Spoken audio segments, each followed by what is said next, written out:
Bueno, buenos días. Tenemos hoy de nuevo uno más de los seminarios del ciclo de seminario permanente de este año sobre control y equilibrios, los límites del poder legislativo y del control de constitucionalidad, en este caso a cargo del profesor Juan Carlos Bayón, catedrático de Filosofía del Derecho de la Universidad Autónoma de Madrid. No voy a decir muchas cosas en términos de su presentación, porque creo que no son en absoluto necesarias. Solo algo que desde ayer que pensaba un poco en cómo introducir tu seminario hoy, Juan Carlos, tengo ganas de decirlo así. Juan Carlos fue ya mi profesor en mis cursos de doctorado, allá por el año 91-92. Y desde entonces hasta hoy hay algo al respecto de lo que escribe y de lo que habla, y ahora lo veremos, y cómo habla y cómo expone filosóficamente Juan Carlos, que me han hecho siempre sentir lo mismo, y es que es el tipo de filósofo del derecho que a mí me hubiese gustado ser. Y cada vez que lo escucho y cada vez que lo leo, siento ese tipo de admiración por la obra bien hecha. Así que nada más, y Juan Carlos, es tu tiempo y ahora no nos dejes mal. Sí, eso te iba a decir, que una presentación tan generosa es muy peligrosa porque le deja a uno fácilmente en mal lugar. Bueno, estamos entre amigos, sobran las formalidades, pero aún así, por supuesto, quiero expresar mi agradecimiento a Jordi, que creo que está haciendo una labor, un trabajo realmente impresionante. Hablábamos de ello hace un momento. Y creo que la organización de este tipo de actividades, que es difícil, que tiene mucho trabajo detrás, pues realmente es un mérito de Jordi, y yo le agradezco mucho que haya contado conmigo en estas actividades. Todos sabemos que en nuestra cultura jurídica, hasta hace no tanto, yo diría que unos 15 años más o menos, y a diferencia de lo que por supuesto ocurría en otras latitudes, realmente no era habitual discutir sobre la justificación del control de constitucionalidad o discutir sobre la objeción democrática u objeción contra mayoría. El tipo de diseño institucional en el que nos movíamos tenía una justificación obvia y que no debía ser discutida.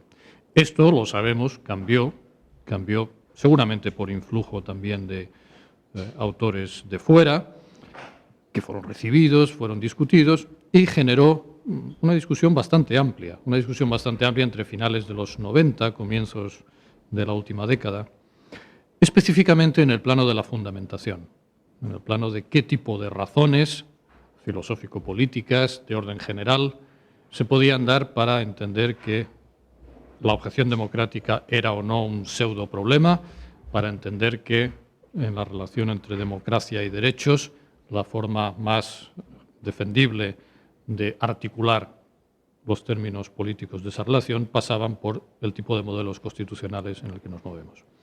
Esa discusión, sin embargo, me parece a mí, es la discusión del pasado inmediato, pero del pasado. Y me gustaría aclarar por qué. Del pasado inmediato porque creo que el balance, estas discusiones naturalmente no se cierran nunca tienen un balance, pero si podemos hacer un balance provisional, me parece que sería que en realidad hoy no hay nadie que seriamente discuta la justificación, la necesidad, de hecho, de que exista alguna forma de control judicial de la ley.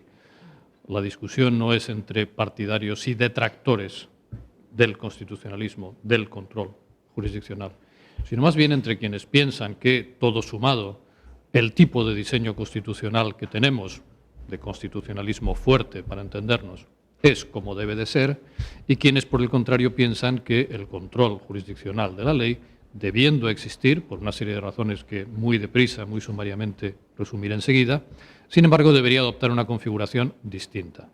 El problema no es control judicial de la ley, sí o no, sino más bien qué forma de control judicial de la ley y en qué términos.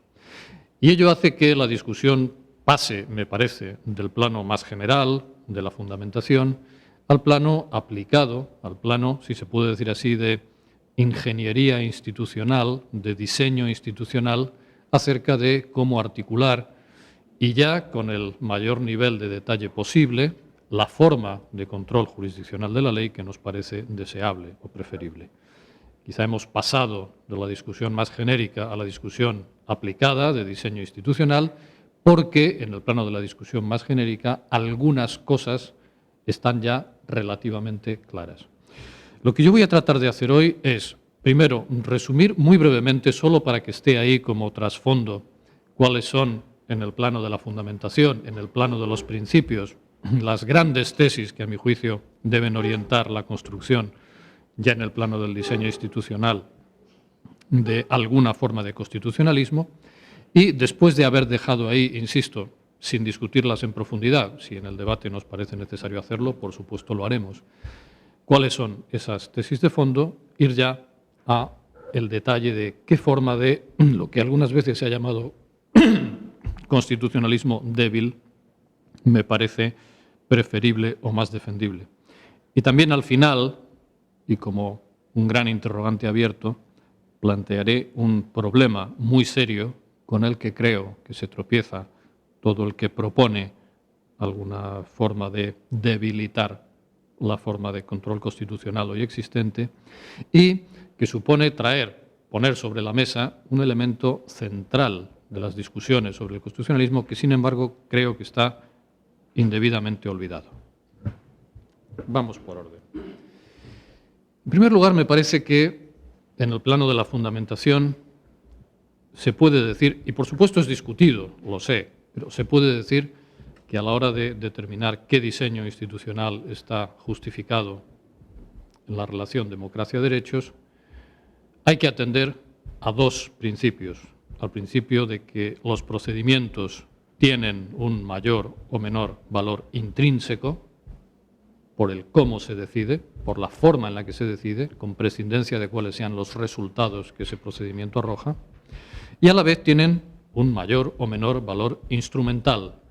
Es decir, tienen una tendencia, son conducentes a producir un tipo u otro de resultados.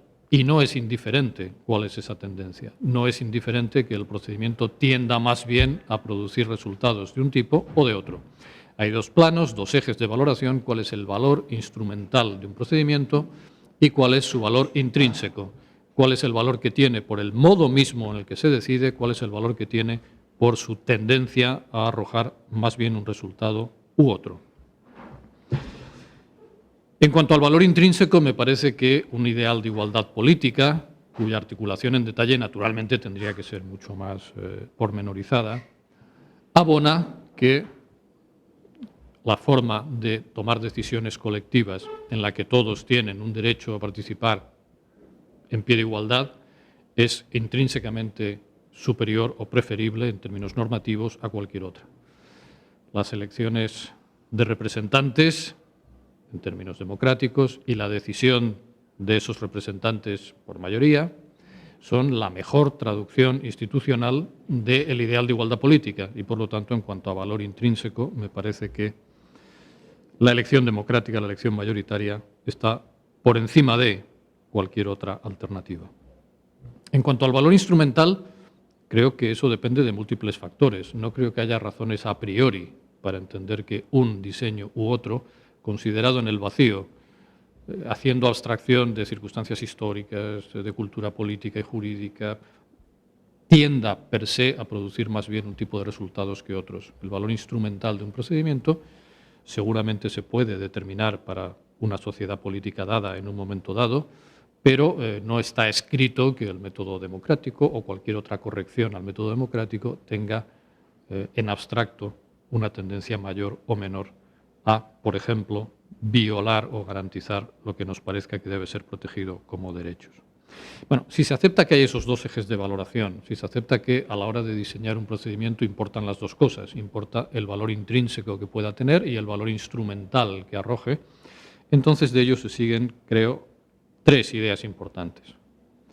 La primera, que a la hora de considerar justificado un cierto diseño institucional, se trata de hacer un balance entre esas dos consideraciones. Hay que hacer un balance entre esas dos consideraciones. Esto es importante porque en la discusión sobre estos temas, por lo menos hace años, quizá quienes eran fuertemente críticos del control judicial de la ley se basaban en un planteamiento que en origen tendía a prestar atención solo al valor intrínseco. Solo al valor intrínseco. El planteamiento, por ejemplo, de Jeremy Waldron, por lo menos originalmente, en la década de los 90, se basa en argumentos complejos, pero donde parece que solo el cómo se decide es lo que cuenta, no el qué resultados puede arrojar el procedimiento. Y a la inversa, argumentos, por ejemplo, como los de Dworkin, donde se viene a decir esquema institucional justificado es cualquiera que arroje el mejor resultado en términos de igual consideración y respeto de las personas, solo atienda al valor instrumental. Entonces me parece que entender que ambas cosas cuentan y que cualquier planteamiento está cojo si no atiende a ambas y, por lo tanto, concluye que la justificación tiene que venir de un balance entre esas dos consideraciones, parece que es situar la discusión en unos términos en los que no siempre ha estado, pero que me parecen los correctos. Segundo y más importante, hay otra pieza que añadir a la justificación del control judicial de la ley que también después tiene que orientar la forma concreta que ese control judicial de la ley habría de tomar.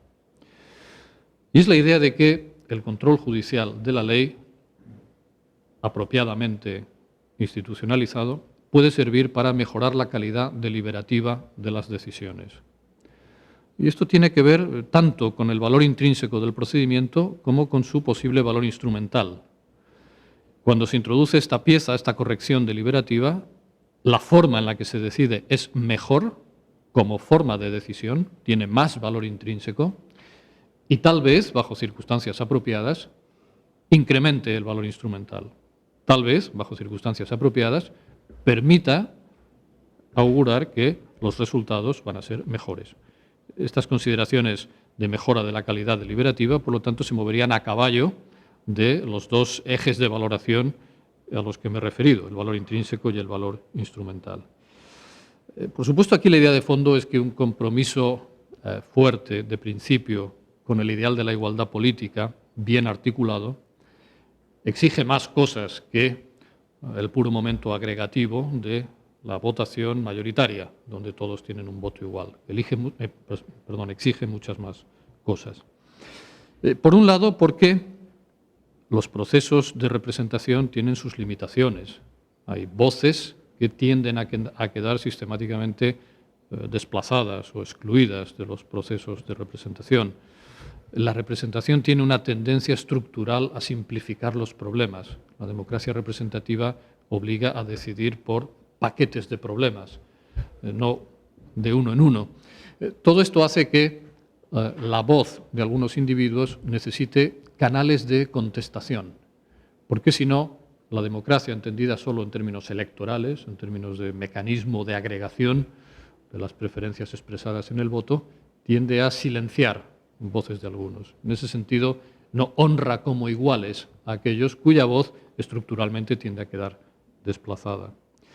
Pero es que además, quizá ese mismo ideal de igualdad política, entendido a fondo, nos obliga a entender que la legitimidad de una decisión viene dada no solo porque sea la decisión de los más, sino la decisión de los más después de una deliberación apropiada, porque la decisión es legítima en la medida en que se puedan dar razones públicamente defendibles de la misma.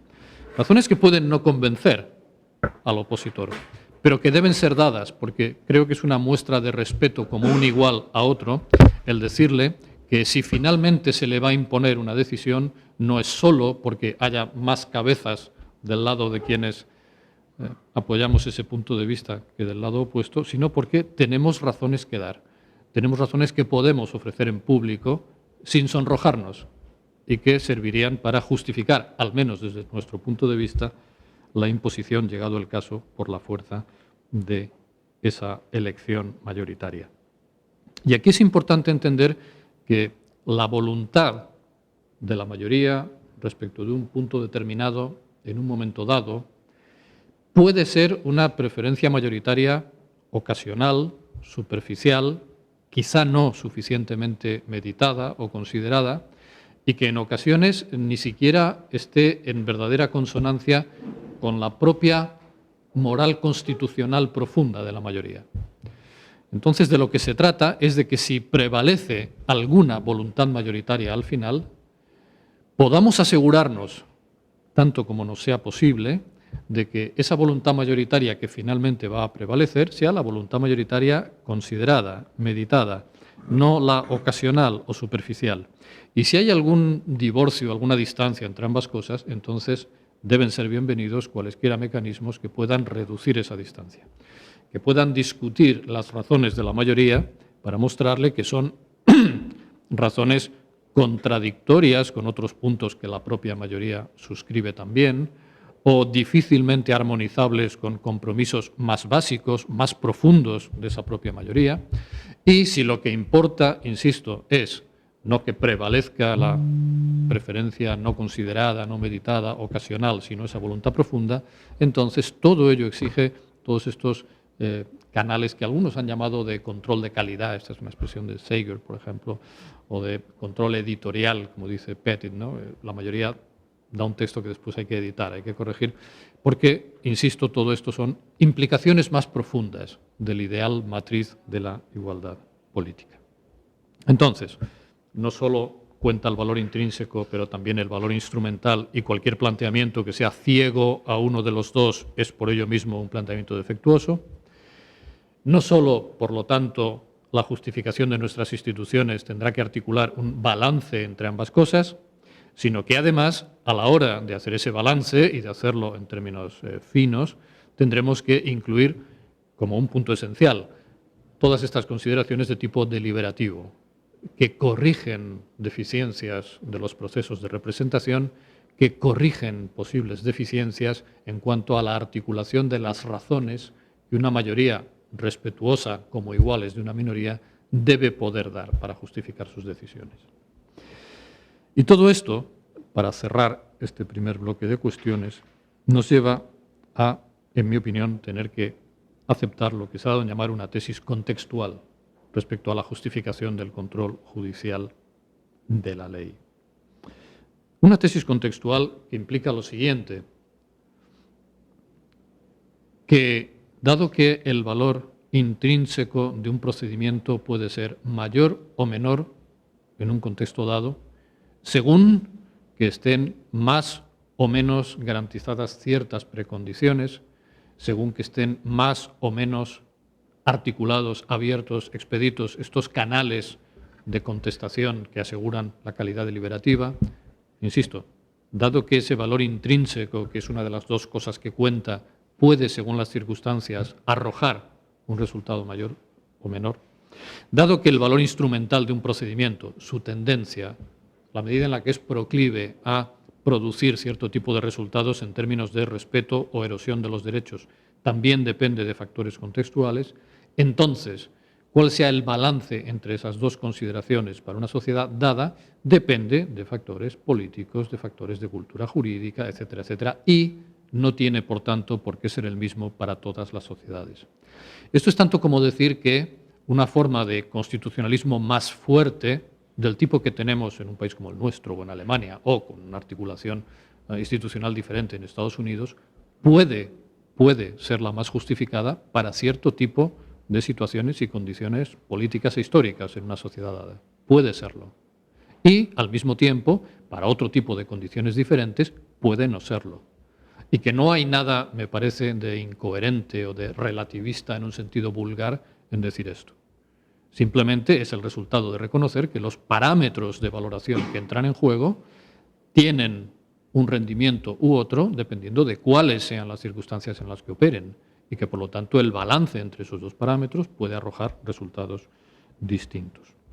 Yo creo que, en realidad, las últimas rondas, los últimos rounds de la discusión internacional se están planteando así. Por ejemplo, Waldron hoy ya no plantea las cosas en términos como los que están plasmados en Law and Disagreement. el último trabajo importante de Waldron, 2006, creo que reconoce todo esto. Reconoce que hay un tipo de contexto, lo que él llama los casos nucleares, los casos que están, los core cases, ¿no?, en los que las instituciones democráticas funcionan aceptablemente, la independencia judicial y el funcionamiento de los órganos jurisdiccionales también funciona aceptablemente, en el que hay un compromiso serio de la cultura política de una sociedad con los casos paradigmáticamente más claros de respeto de los derechos fundamentales, y sobre ello hay un acuerdo básico sólido, y donde, por otra parte, lo que hay es un desacuerdo razonable sobre el alcance preciso de esos derechos respecto de ciertos extremos concretos. Eso es un tipo de situación. Y para ese tipo de situación, la posición de Waldron, como sabemos, es que para esa clase de contexto, el constitucionalismo fuerte, donde hay un grado de rigidez importante de la Constitución y hay unos mecanismos de control jurisdiccional de constitucionalidad de la ley que, por decirlo simplificando, y sobre esto voy a volver bastante, dan la última palabra sobre la cuestión a efectos prácticos a los jueces constitucionales, ese tipo de diseño de constitucionalismo fuerte para esa situación no estaría justificado. Y sin embargo, añade de inmediato Waldron, en otras circunstancias, en lo que no son court cases, que no son casos nucleares, democracias recientes y poco asentadas, lugares donde hay profundas divisiones de tipo étnico, religioso en una sociedad que hace que haya minorías cuyos derechos más básicos estén seriamente amenazados en la cultura pública de esa sociedad, supuestos donde haya niveles muy elevados de corrupción en el funcionamiento de todas las instituciones o de una parte significativa de ellas, casos donde pueda haber probabilidad seria de amenaza a casos que nos parecen paradigmáticamente claros de derechos. En todas esas circunstancias, esa conclusión puede no valer. En esas circunstancias, dice Waldron, no discuto que ciertas formas de constitucionalismo fuerte podrían estar justificadas. Lo cual es ya, me parece, reconocer mucho. Es reconocer esto que he llamado la tesis contextual y es reconocer, además, que importa cómo se decide y también importa qué tipo de resultado es previsible que arroje el procedimiento de decisión que vamos a manejar en una situación histórica y política concreta dada. Pero incluso el propio Dworkin, desde la orilla contraria, en su último libro, en Justice for Hedgehogs, me parece que dice algo relativamente similar al hablar del control jurisdiccional de constitucionalidad de la ley. También dice que, ahora al menos, él no pretende sostener que, por supuesto, siempre dijo, no hay ninguna objeción democrática seria al control jurisdiccional de la ley, esto es lo que dijo siempre, pero además añade ahora, tampoco le parece que haya un argumento de principio que exija esas formas institucionales de constitucionalismo fuerte. Puede no haberlas, pueden no ser necesarias, puede haber diseños alternativos que tengan un rendimiento mejor y que sean más justificables. Eso dependerá, dice, de las circunstancias, de la comunidad política, cómo esté configurada, de muchos factores contextuales.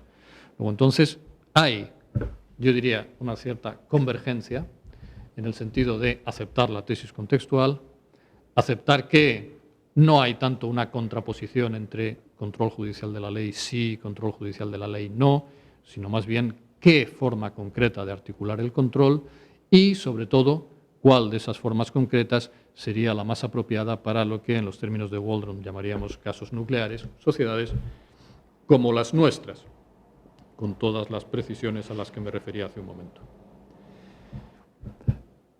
Creo que la idea central de lo que debería perseguir el control jurisdiccional de constitucionalidad de la ley en sociedades como las nuestras es que el control jurisdiccional de constitucionalidad de la ley no debe encaminarse a zanjar lo que son desacuerdos razonables entre nosotros.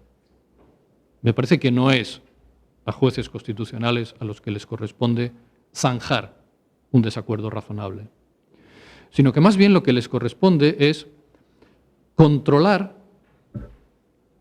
fiscalizar que no se está transitando la divisoria entre los desacuerdos razonables y los que no lo son. Es decir, que lo que le corresponde es asegurarse de que la posición de la mayoría plasmada en la ley no es manifiestamente irrazonable y, en la medida en que pueda ser una posición en un desacuerdo razonable, tratar de apurar la discusión sobre las razones de la mayoría, tratar de obligar a la mayoría a que reflexione más pausadamente y más profundamente sobre esas razones, para que, si al final ha de ser la voz de esa mayoría, por razones democráticas, la que prevalezca, lo haga no como la voz democrática no refinada, ocasional, momentánea, superficial, sino, llegado el caso, como la voz democrática meditada, considerada, filtrada por todos esos cedazos de tipo deliberativo. Esta es la idea que está detrás de lo que se ha dado en llamar constitucionalismo débil. Cuando se habla de constitucionalismo débil, de lo que se habla es de un tipo, una familia, más bien, de diseños institucionales en los que existe un catálogo de derechos, por supuesto. Según los diseños, en una constitución rígida o no, depende. Casos como el de Nueva Zelanda o el del Reino Unido bajo la Human Rights Act, no es un texto constitucional dotado de rigidez, pero hay un catálogo de derechos institucionalizado de alguna de estas formas y hay algún mecanismo jurisdiccional de control de la ley para fiscalizar su conformidad con esos derechos. Concentrado, difuso, con unos mecanismos de respuesta u otros, pero siempre, y esto se supone, lo voy a discutir después, pero se supone que sería la pieza diferenciadora, con un rasgo central que sería: el legislador cuenta con la última palabra respecto de cuál debe ser el alcance de nuestros derechos, cuál es el contenido concretado de los derechos formulados en términos abstractos en las constituciones y cuáles son los términos en los que se debe componer las colisiones, las eventuales colisiones o conflictos entre los derechos. Es la última palabra, la del legislador. Entonces, debe existir alguna forma de fiscalización porque ello viene exigido por la necesidad de incrementar la calidad deliberativa del proceso en su conjunto. Y, adecuadamente construido, estos mecanismos pueden servir para eso.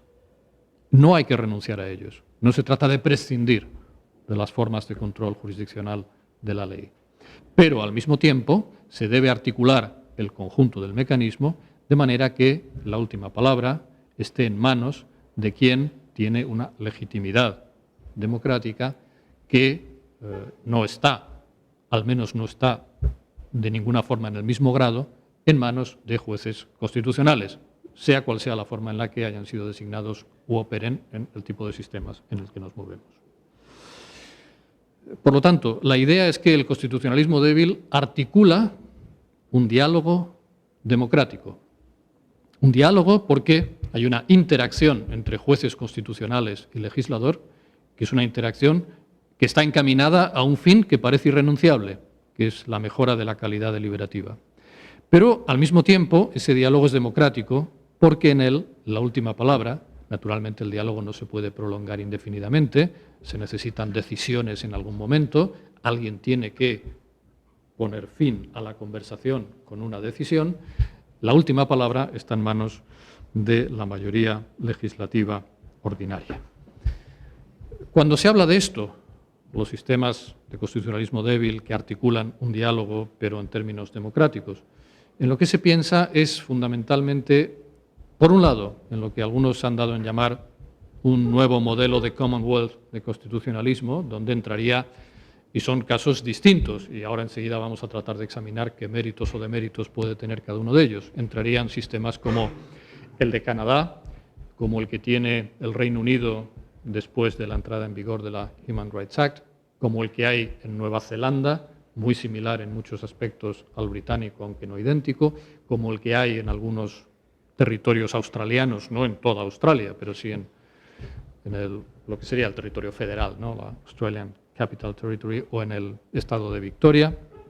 Por un lado, en este tipo de modelos, estos nuevos modelos de Commonwealth, de constitucionalismo, y por otro lado también en modelos como los que funcionan en general en algunos países escandinavos, como Suecia, por ejemplo, o Dinamarca, bastante distintos de los anteriores en los detalles de su maquinaria, de su arquitectura institucional, pero con la misma inspiración de fondo. Hay un control jurisdiccional de la ley, que opera, veremos, en términos bastante distintos, pero hay una última palabra para la mayoría legislativa ordinaria, articulada, sin embargo, a través de la reforma de la Constitución. Porque la reforma de la Constitución en sistemas como el sueco no exige mayorías cualificadas. Lo único que exige, el único grado de rigidez que la Constitución tiene, viene dado por la introducción de cláusulas de enfriamiento, garantías deliberativas del tipo que la votación mayoritaria se produzca no una vez sino dos y que entre medias haya elecciones para asegurar que hay realmente sintonía entre representantes y representados, etcétera, etcétera. Pero pueden ser más o menos complejos los detalles de esas garantías deliberativas, de esas cláusulas de enfriamiento, pero siempre con el poder de decisión en la mayoría legislativa ordinaria, no en una supermayoría, no en una mayoría cualificada. Así que la última palabra, que sería el rasgo diferenciador de todos los modelos de constitucionalismo débil que tratan de articular el diálogo democrático, podría venir o bien, como en los modelos de Commonwealth, porque hay, al margen de la reforma del documento constitucional o no que tenga el catálogo de derechos, al margen de la reforma de este documento, digo, hay algún mecanismo de respuesta del legislador, articulado como sea, o bien porque la propia reforma de la Constitución está en la mano del legislador ordinario, sin más especialidades que esas garantías de tipo deliberativo. Bueno, si esto es así, parece que cuando se trata de hablar, como hoy, de la plasmación institucional del constitucionalismo débil, todo lo que habría que hacer sería profundizar un poco más, ir un poco más lejos y sustancialmente comparar estas diversas modalidades de constitucionalismo débil y ver si puede haber razones para preferir alguna de ellas frente a las demás. Elegir entre ellas, elegir entre este menú no tan amplio de formas de constitucionalismo débil hoy realmente existentes. Y sin embargo el tema es más complejo. Es más complejo, me parece, al menos por 4 tipos de razones. Y cuando se toman en cuenta esas 4 razones, también tal vez tendremos que revisar los términos preliminares en los que he presentado la cuestión, como si lo que estuviera sobre la mesa fuera comparar 2 grandes modelos o familias de modelos, constitucionalismo fuerte, constitucionalismo débil, que se diferencian entre sí centralmente, aparte de otras cosas, por esta cuestión de la última palabra. Digo, hay 4 tipos de consideraciones que obligan a entender que las cosas son más complicadas y una vez examinadas esas 4 consideraciones, habría que revisar la presentación preliminar según la cual la oposición relevante es la que se da entre, de un lado, constitucionalismo fuerte y constitucionalismo débil, y esa oposición relevante, esa divisoria, viene marcada por la cuestión de la última palabra del legislador. ¿Cuáles son esas 4 consideraciones que, digo, hacen más complicado el examen del problema? Primera, en realidad, cuando queremos examinar desde el punto de vista del diálogo y del diálogo democrático, esto es, de la capacidad del sistema en su conjunto para articular ese filtro que aumenta la calidad deliberativa de todo el proceso, y por otro lado, de apreciar cuál es la incidencia o el control real que pueda tener el legislador ordinario sobre el proceso en su conjunto. A la hora de tratar de calibrar esos 2 vectores, hay bastantes más cuestiones relevantes que solo la de quien tiene la última palabra. Muchas, un abanico entero de cuestiones. Para empezar, estamos hablando de una constitución o de un documento que tenga el rango que sea, pero que contenga un catálogo de derechos redactado en términos, todo él en términos de cláusulas abstractas o en términos de una constitución de detalle, con formulaciones muy específicas y muy precisas sobre el alcance de todos o algunos de esos derechos. Eso cambia los términos de la cuestión. Cuando hablamos de la reforma de ese documento, ¿cuál es exactamente la manera en la que se reforma ese documento? Eso también cambia y sabemos que el abanico de posibilidades es muy amplio. En cuanto al control, a los mecanismos de control, Claro, las opciones de diseño institucional aquí tienen que tocar y tomar decisiones sobre aspectos múltiples. Y después trataré de ilustrar, quizás sin recorrerlos todos, que muchos de ellos pueden tener una incidencia clara respecto a su rendimiento en términos de articular un diálogo y respecto a sus posibilidades de control democrático. Habría que empezar por decir, ¿estamos hablando de un sistema que opera en términos de control concentrado o difuso? ¿Que opera solo en términos de control abstracto o concreto? ¿Cómo se designan los magistrados que componen, si hay un órgano concentrado, ese órgano concentrado? ¿Cómo se puede iniciar la conversación constitucional? ¿Quién tiene acceso a esos órganos? ¿Tienen acceso los ciudadanos privados? ¿En qué tipo de proceso constitucional? ¿En qué términos? ¿O también las instituciones públicas? ¿Y cuáles? ¿Y de qué manera? ¿Cuáles son las formas y los efectos de las decisiones que toman esos órganos? ¿Son solo sentencias que declaran compatibilidad o incompatibilidad con los derechos, que declarando compatibilidad o incompatibilidad invalidan, que invalidan erga omnes o que quizás solo inaplican en un sistema que en su conjunto está regido por la idea de que los precedentes vinculan o que inaplican en un sistema que en su conjunto no cree que los precedentes sean vinculantes?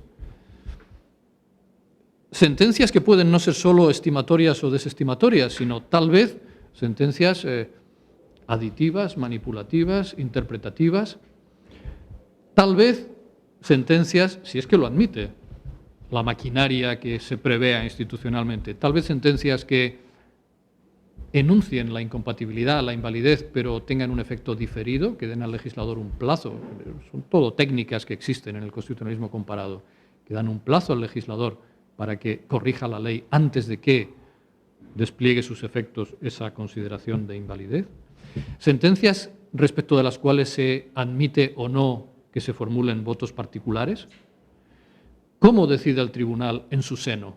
¿Por mayoría simple? ¿Por mayoría cualificada? Digo, hay un abanico de piezas que definir para articular el sistema en su conjunto amplísimo, mucho más amplio que la cuestión de última palabra. Y todos ellos pueden tener alguna incidencia. Por ejemplo, Víctor Ferreres, que ha hecho un estudio muy serio y muy concienzudo, como todos los suyos, tratando de comparar los méritos o deméritos de la jurisdicción constitucional concentrada frente al modelo difuso, el modelo estadounidense, y, en general, tratando de sostener que la jurisdicción concentrada es preferible, siempre sobre ese doble eje de tratar de asegurar el diálogo, la calidad deliberativa y tratar de ver qué posibilidades tiene de incidencia, de respuesta al legislador democrático, ha ido examinando quizá pieza por pieza todas estas cuestiones y señalando tendencias, incentivos que crean cada una de ellas en una dirección o en otra. No me interesa ahora, y creo que es el momento, recorrer todo ese itinerario, pero cuando se dice, por ejemplo, que un tribunal centralizado da muchísima más visibilidad a las decisiones y que eso es muy importante a la hora de hablar de calidad deliberativa y de diálogo democrático, o cuando se dice que un tribunal centralizado propende a hacer más visible las características peculiares del discurso de interpretación constitucional, que no es exactamente igual que el discurso de interpretación de la ley ordinaria, y que hay una serie de razones por las cuales un tribunal concentrado propende a hacer más visible esa singularidad. O cuando se analizan los términos de la designación de los magistrados y se ve qué efectos puede tener el que sus mandatos sean limitados en el tiempo o no. Y si son limitados en el tiempo, pero demasiado limitados, tal vez los jueces constitucionales no se comprometen con decisiones de principio que deben durar, y no ese es el modo en el que razonan, porque piensan que otro vendrá que las cambiará, cosas por el estilo. O cuando se piensa en las formas de acceso al tribunal y se piensa que debe haber algunas formas de acceso en manos del privado, porque hay causas impopulares que ninguna minoría significativa del abanico de partidos políticos va a querer hacer suyas, pero que pueden necesitar tener una voz que las ampare y que tal vez, si solo las instituciones pueden abrir la conversación constitucional, nadie vaya a recoger. Pero también al mismo tiempo alguna forma de iniciar la conversación constitucional en términos de un control abstracto que pueda ser activado por órganos políticos o por minorías en el Parlamento, porque hay causas que no hay incentivo para que ningún particular litigue sobre ellas y porque además da más visibilidad. Si pensamos, por ejemplo, en los votos particulares, parece claro que el que deban admitirse la posibilidad de formular votos particulares hace visible que el asunto sobre el que se está discutiendo es un asunto sobre el que hay desacuerdos razonables, hace visibles cuáles son o pueden ser las razones de cada una de las partes en ese desacuerdo y también, por cierto, cuando arroja una sentencia unánime, permite ver el verdadero valor de esa unanimidad.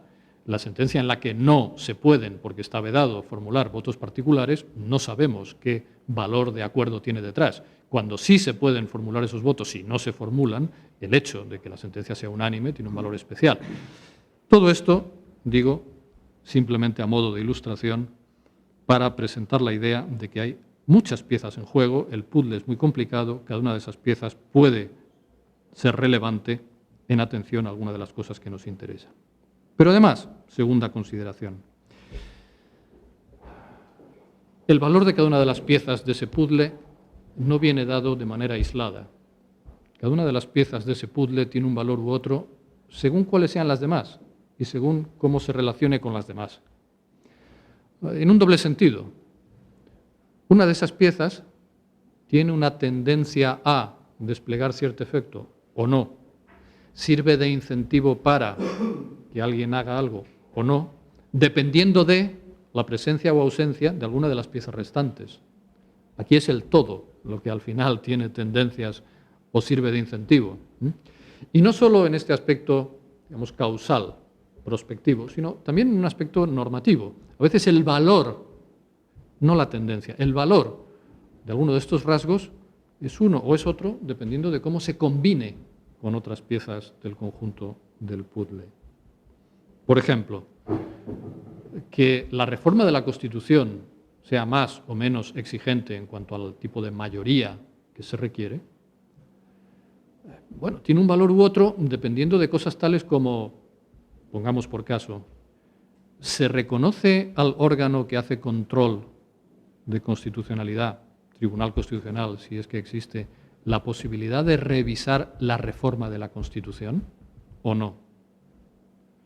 Porque a lo mejor un sistema que exija para la reforma una mayoría no cualificada, pero donde el tribunal pueda, a veces porque se la ha autoatribuido, como en la India, por ejemplo, ¿no?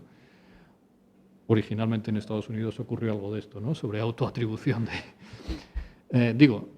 una exigencia de mayoría no cualificada para la reforma, sin embargo, acompañada de un poder en manos del Tribunal Constitucional de controlar esa reforma, puede representar un obstáculo muy serio.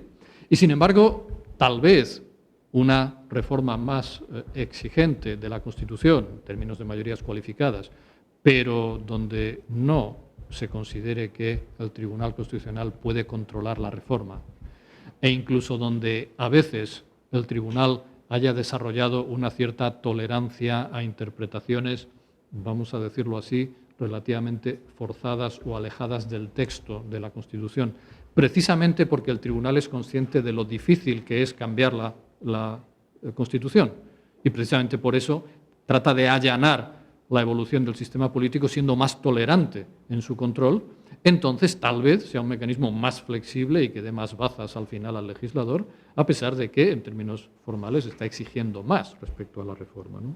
O, por ejemplo, respecto a la deferencia del legislador. Muchas veces se ha dicho la deferencia del legislador, la deferencia del órgano que hace el control jurisdiccional de la ley respecto al legislador, si es muy alta, sería una forma de debilitar el constitucionalismo, de hacerlo débil, fueran como fueran las demás cuestiones, fueran como fueran perdón, el resto de piezas del sistema. Sí, pero primero, el incentivo para ser más o menos deferente depende de cómo estén articuladas otras piezas. Un sistema donde hay un tribunal constitucional y sobre todo si este es puro, si se encarga solo de los procesos de constitucionalidad de la ley y no también de otras cosas, seguramente tiene menos incentivos para mostrarse muy deferente, porque si lo hace, probablemente su propio lugar bajo el sol es difícil de justificar. Un tribunal que solo hace eso y sistemáticamente tiende a hacerlo en términos deferentes es un órgano que parece, o al menos está siempre bajo la sombra de la sospecha de ser superfluo. Sí hay un control difuso, donde cada uno de los órganos, muchos que hace ese control, además, por supuesto, tiene encomendado todas las labores de jurisdicción ordinaria, entonces el hecho de que sea deferente no arroja sobre él esa sospecha de ser un órgano superfluo. Y por lo tanto, la tendencia, el incentivo a ser deferente no es el mismo. Si nos interesa la deferencia, es más fácil que la tengamos o que no la tengamos según cómo estemos articulando otras piezas. Aparte de la cultura de respeto al legislador que podamos imbuir en la cabeza de esos jueces. Pero no solo la cuestión de la tendencia o el incentivo, es que el propio valor de la deferencia también debe ser visto, me parece, con luces distintas según cuáles sean esas otras piezas del sistema. Por ejemplo, si al final no hay un mecanismo de respuesta del legislador, entonces, desde el ángulo democrático, tal vez es bueno un tribunal deferente. Sin embargo, en un sistema a la canadiense o a la británica, donde al final la última palabra la tiene el legislador, entonces seguramente no es bueno un tribunal muy deferente, porque entonces no va a servir para lo que tiene que servir. Porque la idea es que tiene que servir a dos cosas el conjunto del mecanismo. Tiene que asegurar un diálogo y al final ese diálogo tiene que decantarse en términos democráticos. Entonces, si al final la última palabra la tiene el legislador, tal vez lo que necesitamos es un tribunal poco deferente, un tribunal atrevido, osado en la formulación de las razones y que no tenga reparos en denunciar todas las contradicciones o deficiencias que vean las razones del legislador, precisamente porque su punto de vista al final puede no prevalecer. Entonces digo, el valor de cada pieza, su propia tendencia o propensión a generar ciertos efectos, es algo que debe siempre apreciarse por su puesta en relación con otras. Y esto también es un factor de complejidad adicional. Tercer factor de complejidad adicional. No hay que hablar solo de factores institucionales. Cómo se articula esto, cómo se articula lo otro, qué tipo de órgano, cómo se designa, cómo decide, cómo se accede a él, qué legitimación activa. También es importante una cultura jurídica. Diseños institucionales iguales que operan en culturas jurídicas distintas arrojan resultados distintos. Y por lo tanto, las propuestas de diseño institucional no se pueden formular en la campana del vacío. Hay que formular propuestas de diseño institucional para un tipo de cultura jurídica, que también podemos proponer que cambie, que evolucione, pero sabiendo cuál es el sustrato, el entorno en el que va a operar. Por ejemplo, y pretendo, si puedo y tengo tiempo, hacer referencia a ello dentro de un momento. El sistema británico actual y el sistema neozelandés, sobre todo después de alguna decisión, caso Moonen, son prácticamente iguales desde el punto de vista institucional. Bueno, con una gran diferencia que me guardo todavía como un as en la manga y que sacaré al final de la exposición, para que sea más efectista, naturalmente. Y sin embargo, la forma en la que funcionan, de hecho, es muy distinta. Por ejemplo, los tribunales neozelandeses, que tienen la alternativa de los tribunales del Reino Unido entre hacer una apreciación de que la ley es inconstitucional. Originariamente en Nueva Zelanda no podían hacer declaraciones de inconstitucionalidad, pero desde Moonen los tribunales entienden que sí pueden hacerlas y las hacen, pero que ni invalidan ni inaplican. O, si no, hacer una interpretación conforme de la ley, una interpretación conforme que a veces es muy manipulativa, que a veces se escapa mucho de lo que la ley realmente consiente o se le puede atribuir como interpretación. Con esa misma alternativa, sin embargo, la cultura jurídica en Nueva Zelanda parece mucho más formalista a la hora de consentirse ciertas interpretaciones como interpretaciones conformes. Entienden que el espacio de lo que se puede llamar y presentar como interpretación conforme es mucho más reducido y no lo hacen con mucha menor frecuencia. Sin embargo, en el Reino Unido lo hacen mucho más y de hecho es quizá el gran problema del sistema británico actual. Y esto es un puro problema de cultura jurídica. No hay ninguna pieza definida institucionalmente en el sistema en términos distintos que traiga consigo esta diferencia. Simplemente es una diferente percepción que tienen los jueces a la hora de hacer el control constitucionalidad de lo que hacen y los términos en los que lo hacen. No es lo mismo que entienda un tribunal, como el Tribunal Constitucional Español en la infausta sentencia sobre el Estatuto de Cataluña, donde en algún momento dice, por ejemplo, la interpretación indiscutible, palabra textual, indiscutible de la Constitución es la que hace este tribunal, confundiendo, por supuesto, el carácter final que pueda tener una decisión dentro de un sistema, si es que lo tiene, y el carácter correcto o controvertible de esa decisión. Indiscutible en cuanto a la afirmación del valor final puede ser correcto si las reglas del juego dicen que es el valor final. Indiscutible en cuanto a incontrovertible, eso naturalmente implica una autopercepción del tribunal respecto de lo que hace, que tiene naturalmente sus consecuencias y que se despliega en muchas cosas, ¿no? Entonces, digo, hay una cultura jurídica que es difícil de formalizar, que es algo que está en la forma en la que operan los jueces constitucionales, en la forma en la que entienden lo que hacen y, por lo tanto, los confines, los límites admisibles del tipo de trabajo que hacen, pero que también interviene decisivamente, hasta el punto de que diseños institucionales iguales o sustancialmente iguales pueden en la práctica funcionar de maneras distintas porque el sustrato de cultura jurídica sobre el que están operando es también distinto.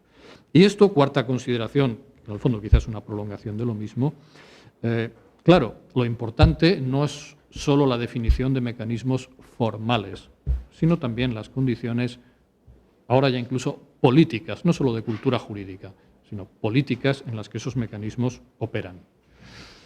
Por ejemplo, un determinado grado de rigidez, 2/3 o 3/5, lo que sea.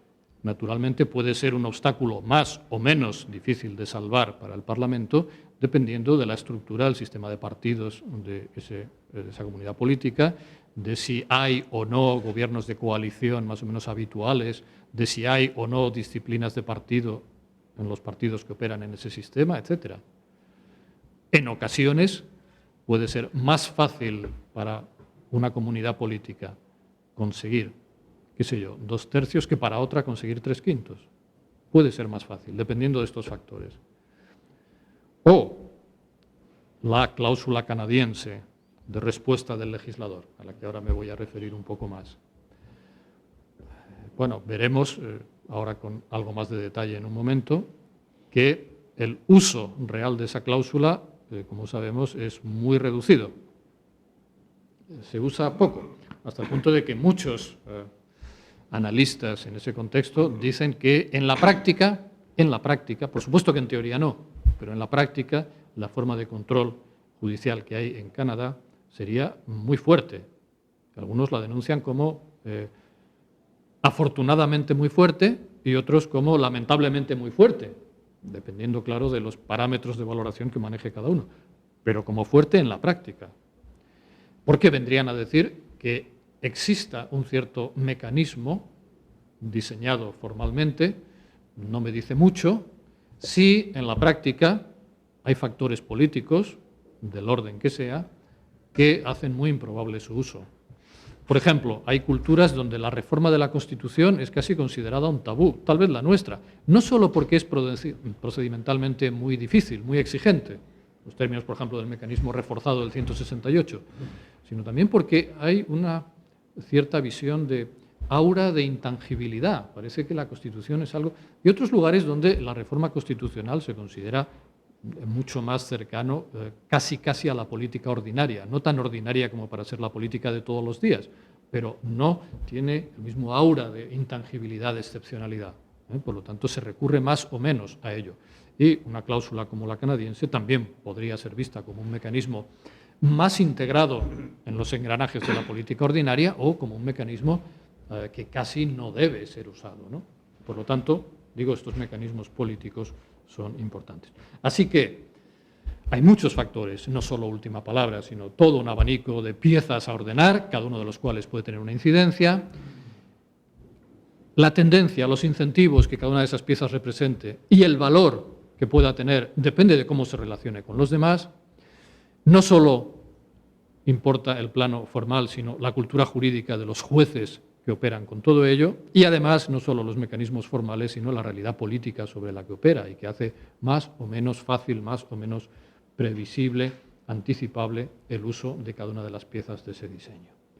Bueno, cuando uno complica los términos de la discusión introduciendo todo esto, y ahora va de vuelta al análisis del constitucionalismo débil y de los modelos, hay quienes dicen, bueno, ahora, con un punto de vista no tan ingenuo, menos inmediato, más refinado, podríamos tal vez entender que los términos en los que a veces pensamos, hay dos modelos, constitucionalismo fuerte, constitucionalismo débil, y la divisoria entre ellos es la última palabra, tienen que ser completamente desplazados. Tienen que ser completamente desplazados. Primero, porque no hay una dicotomía con un rasgo que las diferencia, sino que más bien deberíamos pensar en un continuum.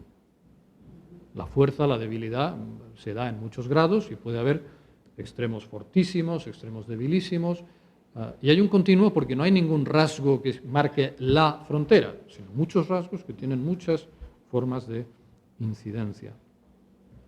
Segundo, claro, si estamos hablando de mecanismos que están orientados con un doble vector, tratar de articular un diálogo democrático.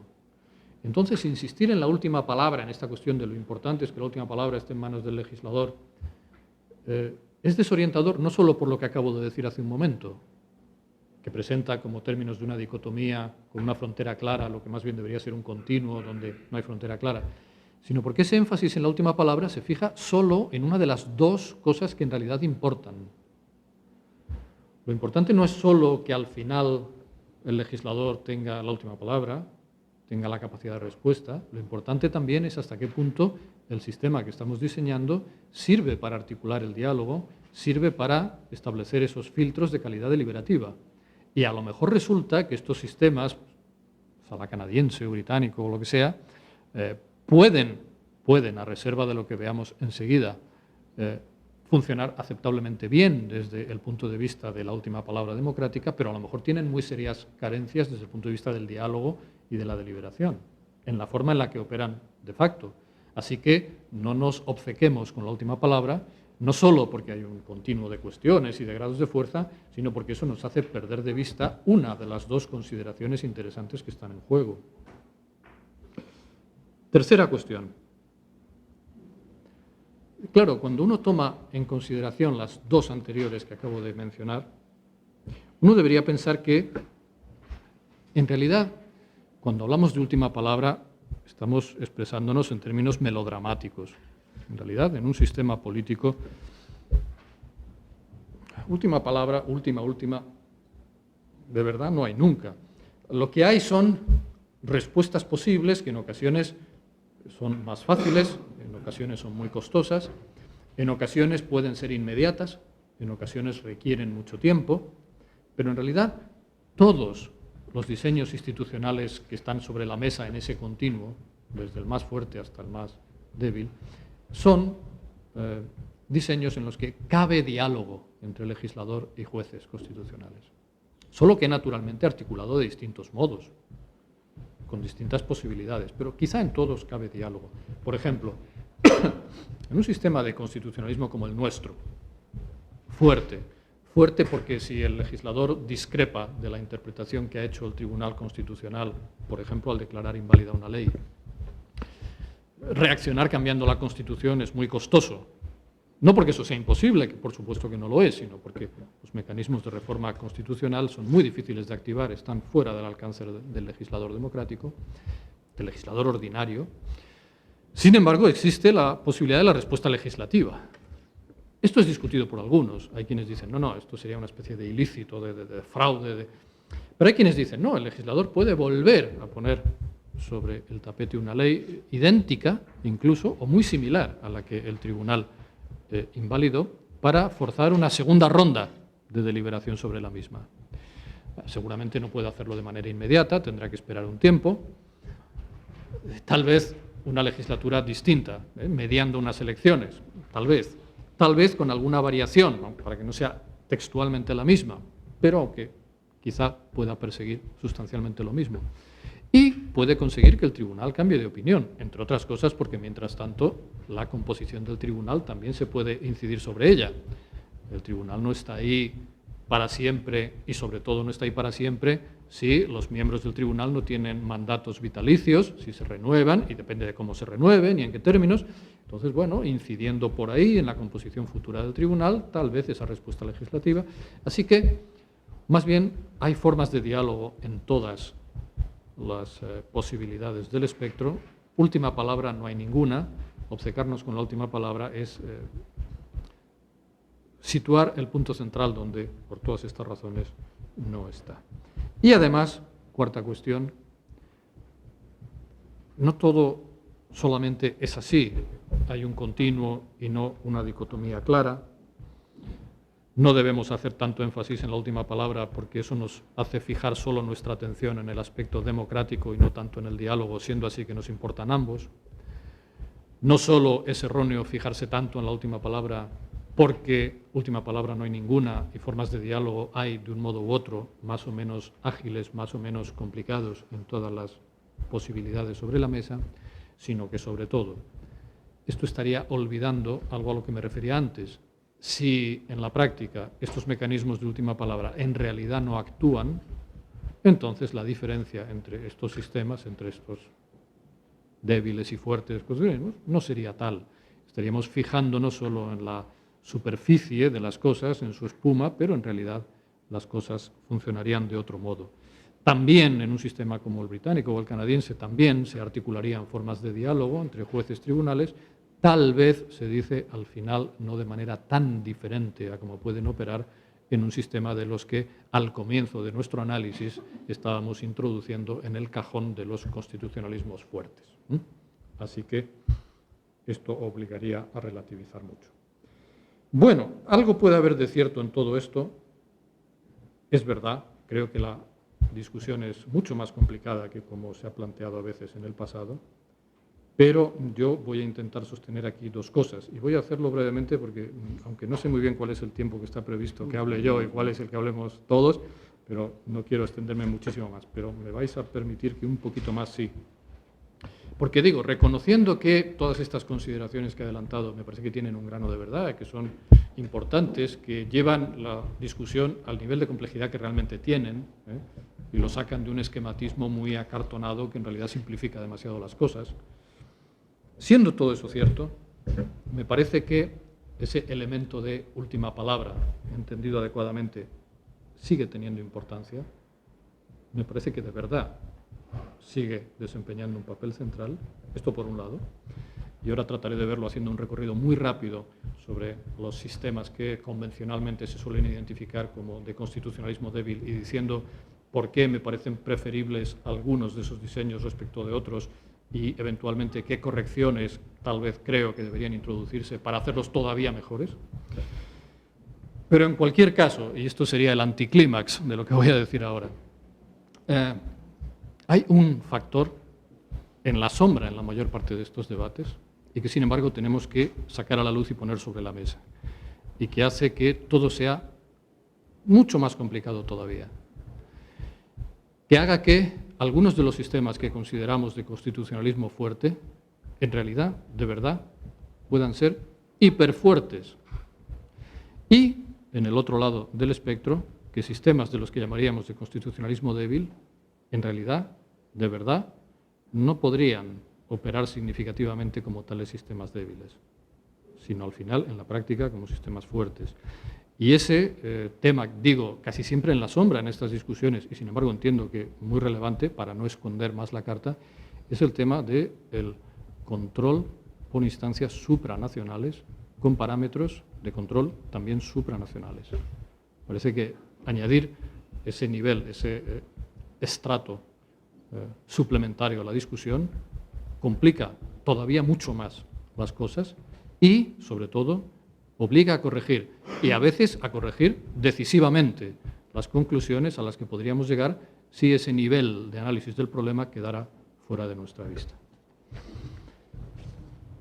Bueno, valoración de modelos de constitucionalismo débil para decir algo respecto de los méritos, deméritos, problemas de cada uno de ellos. respecto de cuáles podrían parecer preferibles y por qué, y eventualmente en qué sentido tal vez podrían incluso mejorarse. Muy rápido. Primera cuestión. Yo creo que si entendemos que es bueno, que es preferible una Constitución formulada en términos abstractos respecto a una Constitución de detalle, una Constitución que formule los derechos en términos que puedan guiar la conversación constitucional a lo largo del tiempo, y que sirvan de plataforma para articular desacuerdos razonables respecto al alcance de cada una de esas cuestiones, pero no una Constitución de detalle formulada a la manera de un código, con reglas muy precisas sobre extremos muy concretos del alcance de los derechos, lo cual naturalmente implica problemas de legitimidad a lo largo del tiempo, que no se dan del mismo modo si lo que hay es un diálogo constitucional sobre cláusulas abstractas. Entonces, si entendemos que esto es así, que es preferible en términos generales, la discusión es más complicada, pero lo dejo ahí formulado en esos términos de simplicidad. Es preferible una Constitución abstracta a una Constitución de detalle, entonces un mecanismo como el escandinavo, la respuesta del legislador viene porque la reforma constitucional es muy fácil, no por otra vía. Entonces quizá no es lo preferible, porque en un sistema así, cuando el legislador discrepa de la decisión del juez constitucional, la reacción tiene que tomar la forma de un cambio en la Constitución, constitucionalizando, llevando a la Constitución el tipo de decisión que el legislador puso en la ley y el juez consideró inválido en esa ley. Tiene que constitucionalizar esa decisión. Puede hacerlo, porque la reforma es muy fácil. No requiere mayorías más amplias que las de la reforma constitucional en sistemas como el nuestro. Pero digo, ese tipo de respuesta del legislador me parece que tiene el coste de que propende a generar una constitución de detalle. Si no encontramos ningún problema con esto, adelante. Pero si entendemos que hay razones de orden general, argumentos de orden general para preferir que la Constitución no se articule así, tenemos que saber que esto es a lo que debería llevarnos a lo largo del tiempo el articular la respuesta legislativa a través de una reforma fácil, a través de una reforma que no exigiera mayorías cualificadas muy exigentes. Por lo tanto, me parece que sería preferible alguno de los mecanismos de esto que se dan a llamar nuevo constitucionalismo del Commonwealth a un sistema como los que hay en algunos países escandinavos. Dentro de estos sistemas nuevos de Commonwealth, claro, en un sistema como el de Canadá, cuando se dice las cosas funcionan, no funcionan, hay demasiada diferencia o no la hay, primero creo que deberíamos reflexionar sobre problemas de orden metodológico. ¿Qué quiere decir que hay demasiada diferencia o no? Porque el sistema lo que persigue no es que el legislador responda automáticamente con su mecanismo de la sección 33, esta cláusula del a pesar de lo que ha dicho el tribunal. El sistema no persigue que el legislador responda siempre. El sistema persigue que el legislador responda cuando no le convence la declaración de inconstitucionalidad. Puede encontrar que no tiene argumentos para argumentos con los que se vea en condiciones de aparecer en público para oponerse a esa decisión. Y entonces puede no ejercer. Pero ahí no deberíamos ver nada patológico. No hay nada malo en que el legislador no responda. En lo que podría haber algo malo es en que predominara una cultura de no respuesta, sea cual sea la situación. En que no responda incluso cuando nos parece que podría decir algo. Una cultura de inhibición en el uso de ese mecanismo cuando no debería inhibirse. Pero esto nos plantea el problema de examinar series de decisiones, como se hace. Todo esto ha generado, como sabéis, una literatura muy amplia y entonces se computan cuántos casos, no sé qué, cuántos... Y se dice, no, el legislador no ha reaccionado más que en no sé cuántos, muy pocos casos. Bueno, que eso sea malo en sí está por ver. Los parámetros de qué cuenta aquí como buen o mal funcionamiento son más complicados de manejar, ¿no? Porque el no uso no es necesariamente un problema. Claro, cuando se dice, en la práctica esto es como... Sabemos, en el Reino Unido y en Canadá, en Australia, la ley debe recibir el asentimiento real, ¿no? El royal assent, que en teoría el monarca podría no dar, pero por supuesto siempre lo da. Entonces hay quien ha dicho, bueno, el mecanismo de la sección 33 es como el royal assent. En teoría el legislador podría decir, pero nunca lo hace. la cultura política es adversa a que lo haga.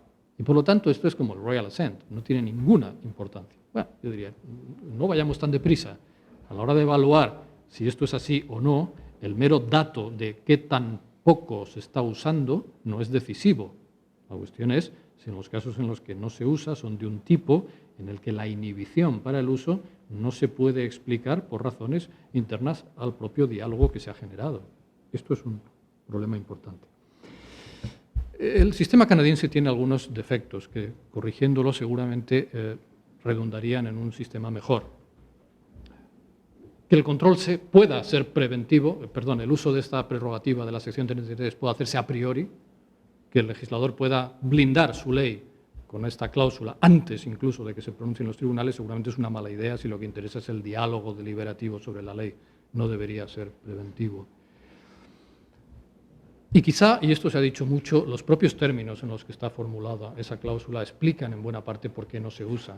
La cláusula, como recordáis, lo que dice es que el legislador puede, preventiva o sucesivamente, digamos sucesivamente, decir que esta ley sigue como ley válida en vigor a pesar de que se oponga a los derechos tal y como ha establecido la decisión.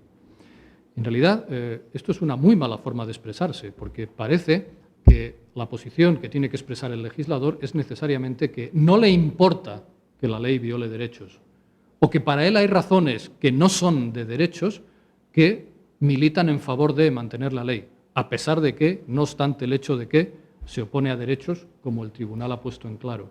Y las cosas no son así. En algunos mecanismos institucionales parecidos, pero posteriores en el tiempo, como el que funciona en Australia, en el estado de Victoria, se dice que esta cláusula opera diciendo que la ley sigue en vigor a pesar de la interpretación que ha hecho el órgano jurisdiccional de los términos de la Carta de Derechos, lo cual es muy distinto. Parece una diferencia de matiz irrelevante, pero es muy distinto. Es muy distinto decir que a pesar de la interpretación contestable, debatible que ha hecho el tribunal, yo inmunizo la ley con el uso de este mecanismo porque mi interpretación es distinta y es una interpretación de buena fe en términos de un desacuerdo razonable, que decir que esto va a prevalecer a pesar de que se opone a los derechos. Entonces, quizá esta cláusula redactada a la australiana sería mucho más fácil de usar en el debate político, sería más presentable, habría menos objeciones de principio para poder utilizarlas, ¿no? Creo que esto sería importante. Y por último, creo que, respecto a Canadá, no os hagáis ilusiones, creo que lo que hay que entender es lo siguiente. Para un sistema político, creo que es lo que pasa en Canadá, pero para cualquier otro parecido, realmente no sería demasiado sensato pretender que este mecanismo de la sección 33 pueda funcionar, digamos, rutinariamente, en términos de diálogo ordinario. Esto sería demasiado. Obligaría a un nivel de confrontación entre el legislador y los tribunales excesivo, difícil de llevar adelante en la práctica y que quizá explica cuál es la forma en la que realmente funciona el sistema. Intento aclarar esto. Hay estudios que dicen que normalmente lo que sucede cuando se considera inválida alguna ley en Canadá es que el legislador hace una respuesta legislativa, es decir, vuelve a poner en vigor una ley, vuelve a aprobar una ley que tal vez cambia algo de los términos de la ley original, a la vista naturalmente de las razones que ha dado el tribunal en su primer aproximación a esa ley, a ver si ahora sí, trata de buscar una segunda mirada, un segundo análisis de los tribunales, cambiando algo, tratando de ajustar las cosas, tratando de encontrar algo positivo en la intervención que los jueces han hecho en el diálogo, aunque tratando también, por supuesto, de conservar la sustancia, lo más importante de su punto de vista. Y en esa especie de segunda mirada, de second look, se dice que casi siempre los tribunales suelen tender a ser más deferentes que la primera vez. Casi siempre.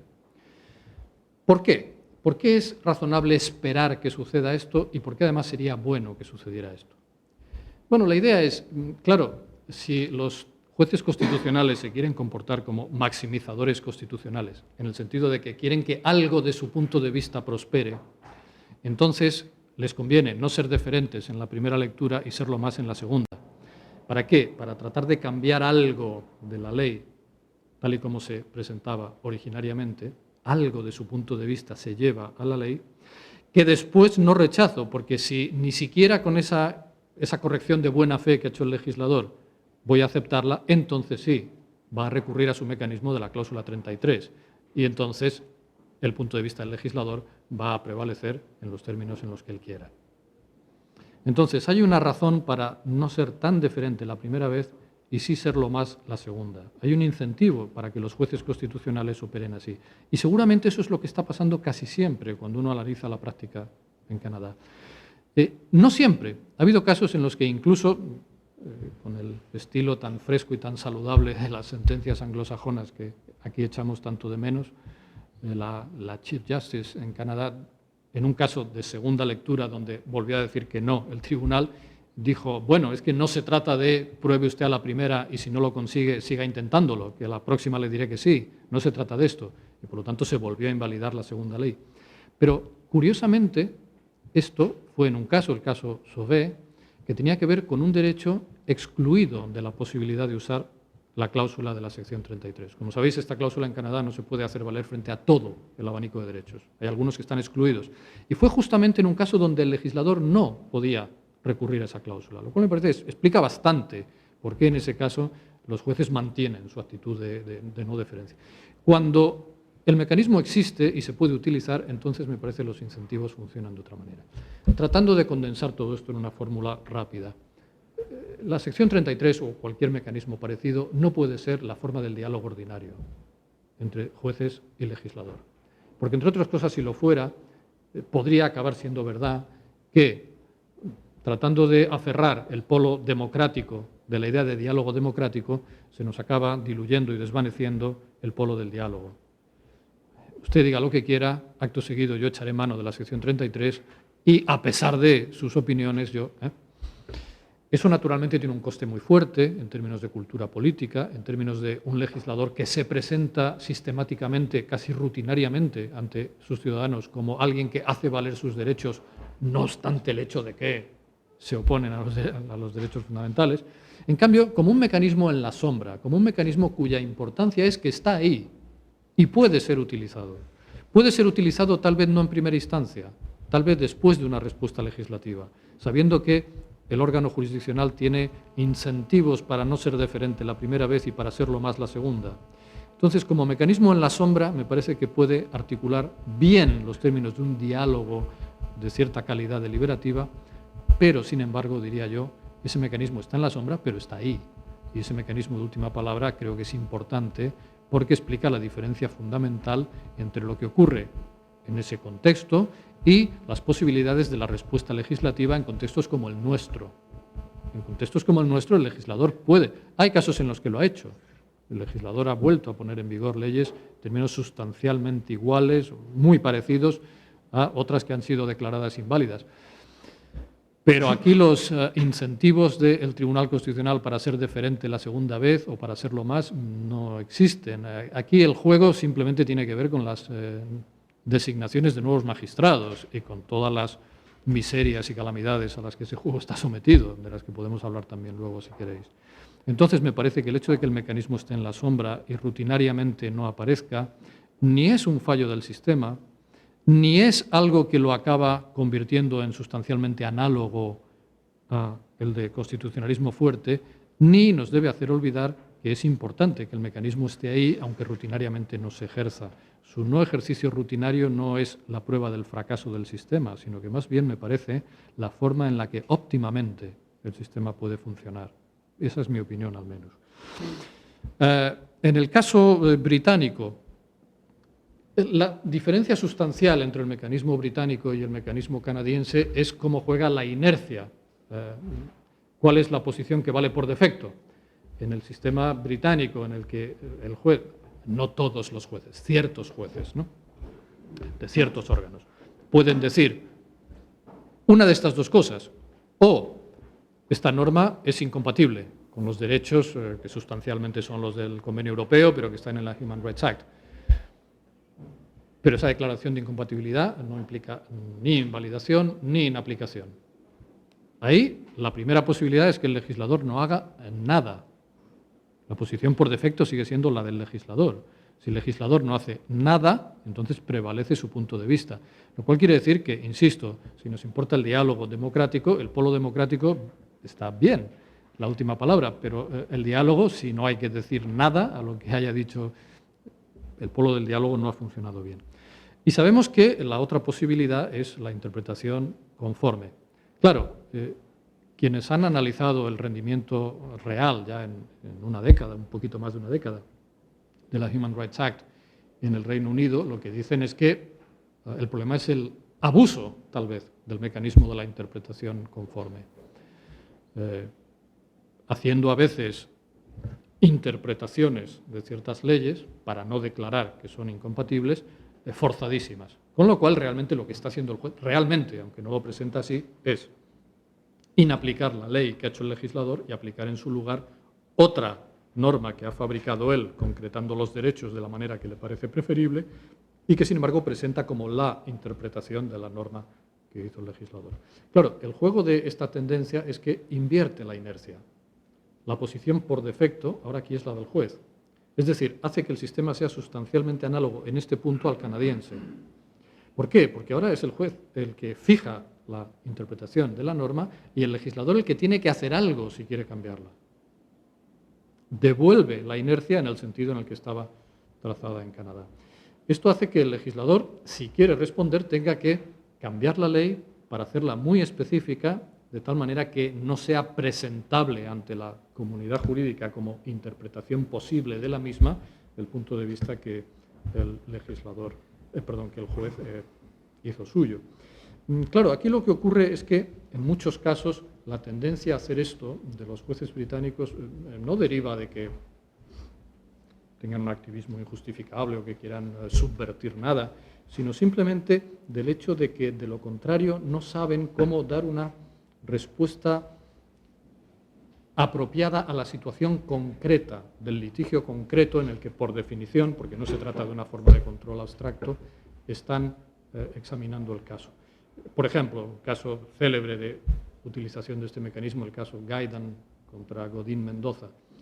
Es un caso en el que la ley de alquileres establece un derecho de subrogación en favor de el marido o la mujer del titular del arrendamiento. Y lo que hace el tribunal es extenderlo al superviviente de una pareja homosexual. Una pareja allí, de hecho, porque no existe otra posibilidad.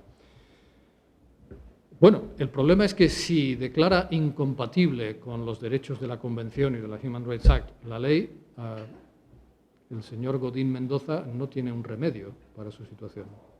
Primero, porque el legislador puede no hacer nada y puede, por la pura inercia, mantener las cosas. Y segundo, incluso si acaba haciendo algo el legislador, acaba cambiando la ley o algo por el estilo, el señor Godín Mendoza se ha quedado sin remedio. El señor Godín Mendoza ha perdido su derecho de subrogación. Entonces, quizá esta tendencia a hacer un uso indebido de ese mecanismo, que, como digo, tiene el efecto fundamental de que da la vuelta al rasgo central del sistema, que es qué posición vale por defecto y qué es lo que determina que la inercia favorezca. Proviene del hecho de que el control se está articulando así, se está articulando en unos términos difusos y en concreto. Un control articulado de otra manera, en abstracto, ante un órgano centralizado, podría no tener o no tener siempre, en algunos casos tal vez sí, en algunos casos de normas infraincluyentes, etcétera, tal vez sí, pero podría no generar esta tendencia.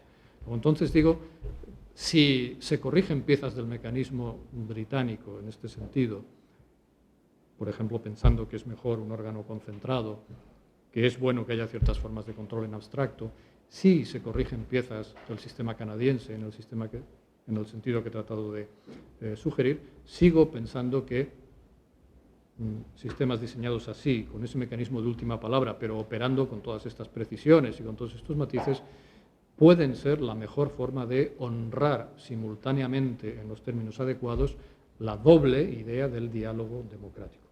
Pero todo esto, y ya con esto sí que acabo, antes de hacer entrar en el análisis el problema supranacional. Y esto hace cambiar todo. Por ejemplo, sabemos que en los Países Bajos no hay control de constitucionalidad. Hay, por cierto, una Constitución rígida, pero la Constitución prohíbe expresamente a los tribunales inaplicar y mucho más invalidar la ley sobre la base de que no es conforme a la Constitución. Si uno dice, ¿hay control de constitucionalidad en Holanda? Y la respuesta inmediata y evidente debería ser, naturalmente que no, relea el artículo que lo dice. Y sin embargo esto es más complicado, porque la Constitución holandesa también dice que, sin embargo, los jueces deben controlar la conformidad con los tratados internacionales e inaplicar, por su propia autoridad, la ley holandesa contraria a esos tratados y a todo lo que del juego de esos tratados se siga.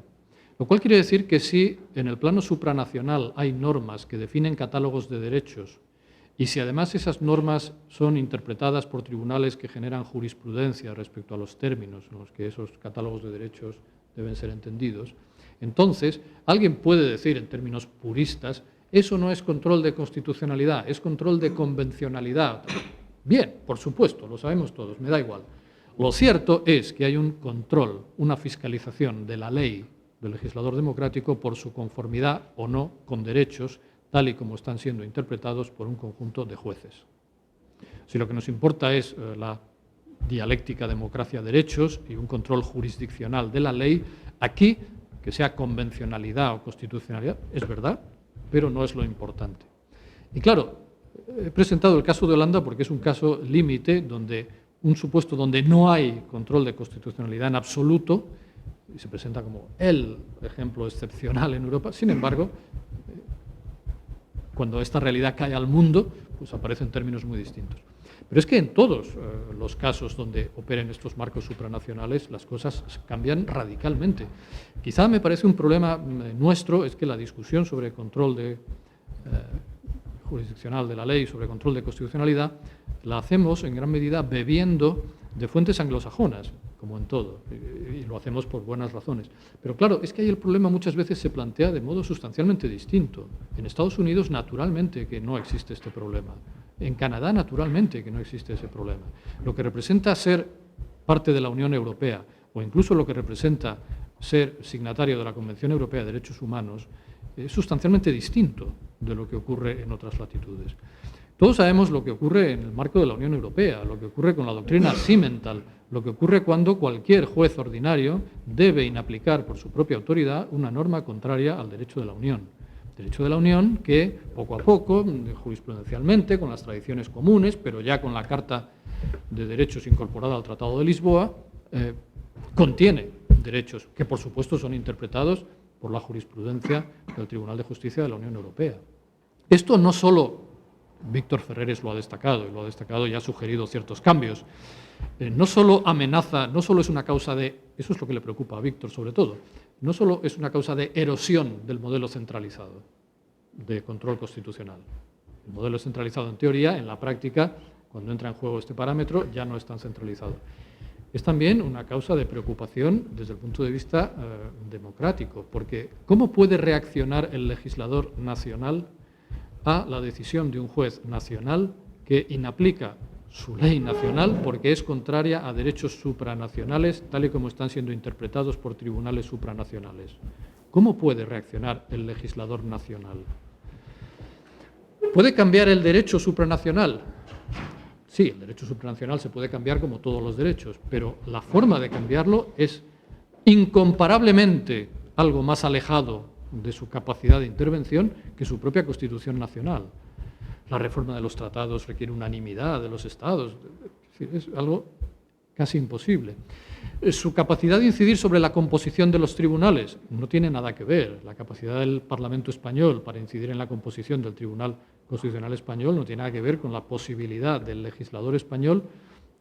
El Tribunal de Justicia de la Unión Europea tiene un miembro de cada una de las 27 naciones. En el Tribunal Europeo de Derechos Humanos, los parlamentos nacionales proponen ternas que después se eligen. La capacidad de incidencia en esos procesos es mínima. Como mucho, pero esto además nos comprometería con algo muy complicado y muy discutido, como mucho el legislador nacional, en el caso del derecho de la Unión Europea, no me refiero ahora al Convenio Europeo de Derechos Humanos, puede introducir alguna cláusula específica en su propia Constitución si además su Tribunal Constitucional en la cultura jurídica de nuestro entorno acepta que la supremacía del derecho de la Unión sobre el derecho nacional no es incondicional, como afirman los órganos de la Unión, sino condicionada, prometo que lo dejo ya, tal vez incluso sea yo. Esto es un mecanismo de precompromiso a lo Ulises. Perdonadme. Digo, solo si se acepta que una cláusula específica de la Constitución Nacional puede ser válidamente opuesta al derecho de la Unión. Solo si se acepta esto. Incluso si aceptáramos, lo cual es enormemente discutido, hay quien lo dice, incluso si se aceptara esto, fijaros que esto nos llevaría de vuelta a lo que antes descarté como una solución no óptima, a hacer que la respuesta del legislador estuviera en la reforma de la Constitución, con la tendencia a generar una Constitución de detalle, cuando en realidad era preferible una Constitución de cláusulas abstractas. Y todo ello, además, sí y solo sí se acepta que en ese caso se podría oponer válidamente. Y no lo aceptase solo el Tribunal Constitucional, sino que lo aceptaran los jueces ordinarios, porque de lo contrario, cuando el juez inaplica la ley, aunque entienda que hay una cláusula constitucional, prevalece incluso sobre su propia Constitución, tendríamos que corregir también, en el sentido que Víctor Ferreres propone, estas formas de erosión de la centralización de nuestro mecanismo. Conclusión. Todo era mucho más complicado de lo que parecía al principio. Mucho más complicado. Algunas cosas pueden relativamente quedar claras. Nos interesa el diálogo y nos interesa que el control final de ese diálogo sea democrático. Pero asegurar el diálogo democrático con todos estos condicionantes sobre la mesa y mucho más cuando entra en juego este gran problema final del control de nivel supranacional, puede requerir tipos de reformas, de cambios que tal vez hoy ni nuestra cultura jurídica estaría fácilmente dispuesta a aceptar, ni sobre todo nuestros sistemas políticos se puedan permitir.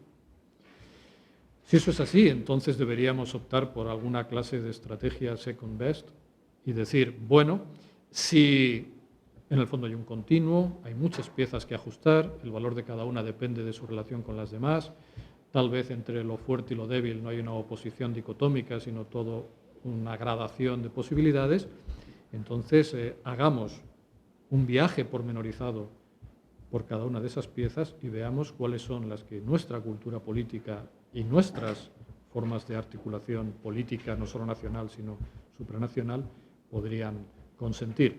Yo creo que ese es el desafío para todos aquellos que pensamos que nuestras instituciones son mejorables y que la línea en la que deberían mejorarse tiene como parámetros de orientación general los que he tratado de presentar. Pero, me temo, casi todo está por hacer.